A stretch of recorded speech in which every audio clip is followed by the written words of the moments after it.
ആ വിഷയ ദാരിദ്ര്യം എന്ന് പറയുന്നത് പൂർണ്ണമായും നിങ്ങളെ സംതൃപ്തരാക്കുന്ന തരത്തിൽ ഒരു വലിയ വിഷയമാണ് സിനിമയിൽ കൈകാര്യം ചെയ്യുന്നത്. ഇവിടെ ഒരു സ്ത്രീ പക്ഷ രാഷ്ട്രീയമുണ്ടെന്ന് ഇതിൻ്റെ സംവിധായകൻ ശ്രീ പ്രവീൺ നാരായൺ അറിയിച്ചു. ഞാൻ പറയുന്നത് ഇതൊരു സ്ത്രീ ഹൃദയം പേറുന്ന സിനിമയാണ്.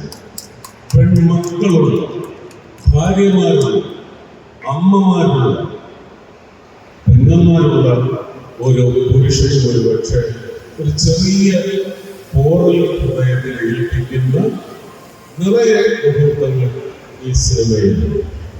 അങ്ങനെ ഒരു സഹോദരനായും അങ്ങനെ ഒരു നല്ല അച്ഛൻ്റെ അമ്മയുടെ മകനായും അങ്ങനെ ഒരു സ്ത്രീയുടെ ഹൃദയത്തിൽ പോറലല്ല, ഒരു നല്ല പോളപ്പേൽപ്പിക്കുന്ന വക്കീലായിട്ടാണ് ഞാൻ ഈ സിനിമയിൽ അഭിനയിക്കുന്നത്.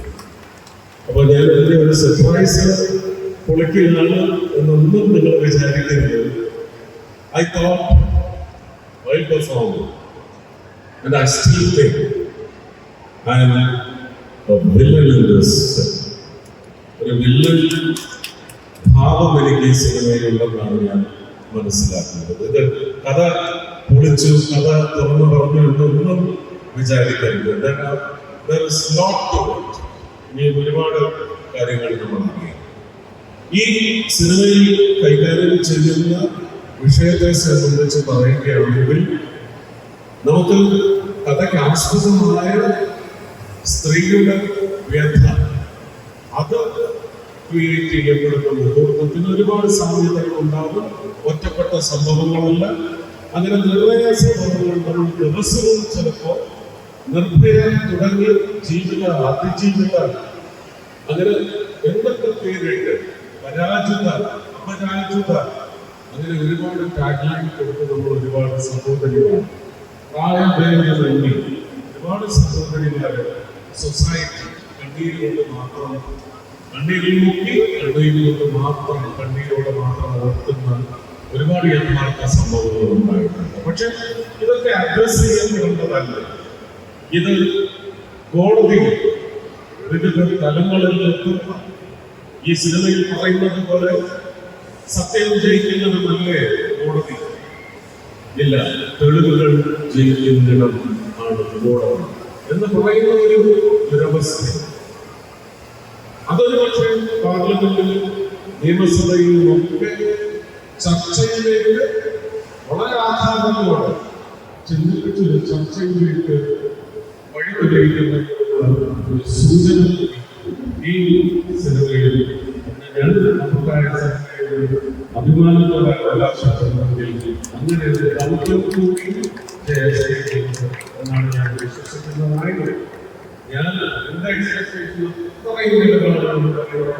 നിങ്ങളുടെ എക്സ്പെക്ടേഷൻ ഇപ്പൊ വലുതാണെങ്കിലും തീരുമാനക്കാരുണ്ടായിരുന്നു എനിക്ക് നന്നായിട്ട് വലിയ ഉത്തരവാദിത്തമാണ് പ്രവീൺ നാരായണൻ ഒരു പ്രൊഡ്യൂസേഴ്സിന്റെ ഫാക്ടറി ശുചിത്വമായ അതുപോലെ നല്ലൊരു സേതു നായർ, ഫനീറുമാർ. ഈ സിനിമ ആദ്യം പ്രവീണിന്റെ അടുത്ത് 2021 2021 പറയുമ്പോൾ ഒരുപാട് ചർച്ചകൾക്ക് ശേഷമാണ് ഞാനിത് ചെയ്യാമെന്ന് സമ്മതിക്കുന്നത്. അനുപമയുടെ കാസ്റ്റിങ്ങിന് ഞാൻ വളരെയേറെ ആരാധനയോടെയാണ് അനുഭവിക്കേണ്ടത്. അനുപമ നമ്മുടെ വളരെയേറെ പറഞ്ഞ കാര്യങ്ങളെ കുറിച്ചൊക്കെ ഇത് ആദ്യത്തെ സംഭവമൊക്കെ നടക്കുന്നത് നമുക്ക് എനിക്കറിയാവുന്ന സത്യമുള്ളൂ. ഒരുപാട് മലയാളം ചെയ്തിട്ട് പക്ഷെ പിന്നീട് സിംഗറിന്റെ ഒരു സിനിമ മലയാളത്തിൽ ഉണ്ടാവാൻ നായികയായി വരാനായിട്ട് നടന്ന വമ്പൻ സംവിധായകനെയാണ്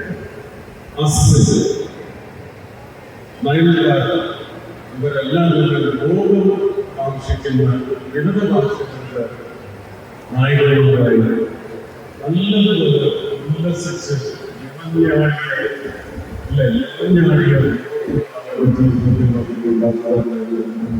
അനുപമയുടെ